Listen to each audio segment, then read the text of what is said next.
Hey everybody, Pastor Tom here. Hey, I want to switch gears today. You see, one of the things I figured out early in life is wisdom is better than money. Meditate on this. I will. So anytime I would get around successful people, I would ask them this question. Knowing what you know now, what advice would you have given yourself 20 years ago? Over the years, I've been so blessed not only to meet some extremely successful people, but I've gotten some nuggets of wisdom that have changed my life.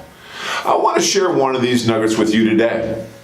I was talking to a gentleman, he owned a lot of real estate and he managed multiple businesses, and I asked him that question and he said, Tom, don't ever get fired and have someone replace you and be successful doing something that you could have done. Anything you can do, I can do better. I can do anything better than you. You see, in business and in life, most of the time, the hardest thing to do is the right thing. But all of the time, the right thing to do is the right thing. You see, the difference between good and great, it's really not a lot.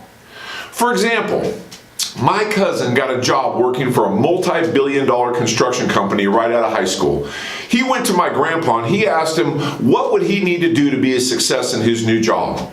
My grandfather told him this. He said, number one, show up 10 minutes early, inspect your machinery, lube it, and make sure your machine doesn't break down for something stupid that could have been avoided. Number two, he said, don't let anybody outwork you.